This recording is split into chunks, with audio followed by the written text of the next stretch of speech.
అందరికీ welcome back to my YouTube channel the Harshil vibe.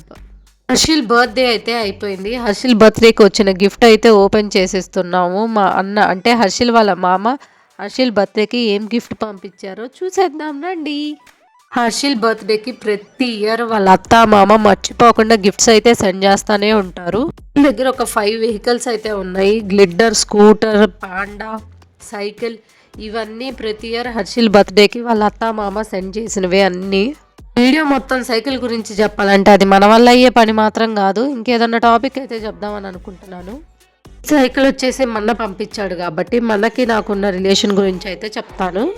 అన్నది నాది అదొక అద్భుతమైన రిలేషన్. దాని గురించి చెప్పాలంటే ఈ వీడియో లెంత్ అయితే అస్సలు సరిపోదు. అదొక పెద్ద వీడియో అయితే చేస్తాను దాని మీద ఎప్పుడైనా ఫ్రీగా ఉన్నప్పుడు. ఇద్దరం చిన్నప్పుడు చాలా బాగా కొట్టుకునే వాళ్ళం. నాకు అన్నిటికన్నా ఒక సంఘటన అయితే చాలా బాగా గుర్తుంది. అదైతే మీతో షేర్ చేసుకుంటాను. ఇప్పుడు మేమైతే ఒక పల్లెటూరులో ఉండేవాళ్ళం. నాకు తెలిసి అప్పుడే మా అన్నయ్య కొత్తగా సైకిల్ నేర్చుకుంటున్నాడు అనుకుంటా.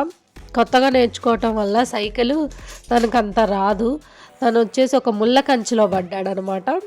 అప్పుడు అదంతా నేనే చూసాను. తను లేచి చూసేసరికి షర్ట్ అంతా బ్లీడ్ అయిపోతుంది. ఇంకా అక్కడి నుండి నేనైతే పరిగెత్తుకుంటా మా ఇంటికి వెళ్ళి మా మమ్మీకి చెప్పాను. మా మమ్మీ వచ్చి తీసి మా అన్నయ్యని ఇంకా అక్కడి నుండి ఇంటికైతే తీసుకెళ్ళాం. తర్వాత డాక్టర్ వచ్చాడు. డాక్టర్ని అయితే మా అన్నయ్య 30 తిప్పలు పెట్టాడు ఒక ఇంజెక్షన్ వేయటానికి. డాక్టర్ని ఇల్లంతా తిప్పాడు. నేనైతే పక్కన కూర్చొని ఎంజాయ్ చేస్తున్నాను. మా అన్నయ్యకి ఇంజెక్షన్ చేస్తున్నాను. అప్పుడు చిన్నప్పుడు కదా తెలియదు. అన్నయ్యకి ఇంజెక్షన్ చేస్తే నాకు అదొక హ్యాపీనెస్ అన్నమాట. ఇంకా ఫైనల్గా బాక్స్ అయితే ఓపెన్ అయిపోయింది. మా అన్న హర్షిల్ కోసం బుక్ చేసిన సైకిల్ ఇది. సైకిల్ అయితే చాలా బాగుంది. సీట్ అయితే అడ్జస్టబుల్ సీట్. ఈ సైకిల్ వచ్చేసి అమెజాన్లో తీసుకున్నట్టుంది మా అన్న.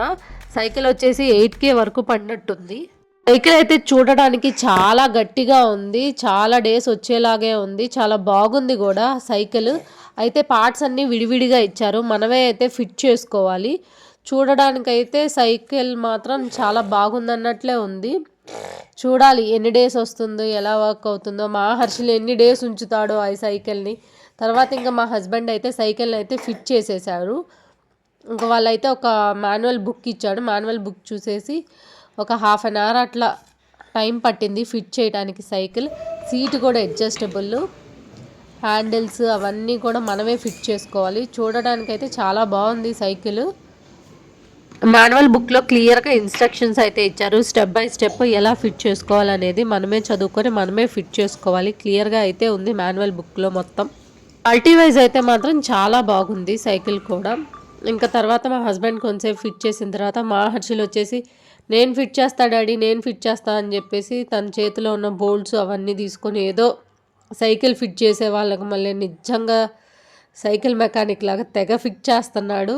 ఇంకా అది అవ్వలేదని చెప్పేసి ఇంకా అవతల సైడ్ వెళ్ళి అటు సైడ్ కూడా అయితే ట్రై చేశాడు. ఫైనల్గా ఇవేం నాకు రావట్లేదు మమ్మీ డాడీ మీరే ఫిట్ చేసుకోండి అని చెప్పేసి అక్కడ పడేసి వెళ్ళిపోయాడు. ఇంకా ఫైనల్గా 45 minutes తర్వాత సైకిల్ మొత్తం ఫిట్టింగ్ అయితే అయిపోయింది. మా హర్షిల్ సైకిల్ ఎక్కడానికైతే చాలా భయపడ్డాడు. హైట్గా అనిపించినట్టుంది. తను ఫస్ట్ టైం సైకిల్ కూడా ఎక్కుతుంది. ఇట్లాంటి సైకిల్ తను ఎలా భయపడ్డాడో ఒక చిన్న వీడియో క్లిప్ కూడా తీశాను, మీరే చూసేయండి. బాగా ఏడుస్తున్నాడు తనైతే మాత్రం.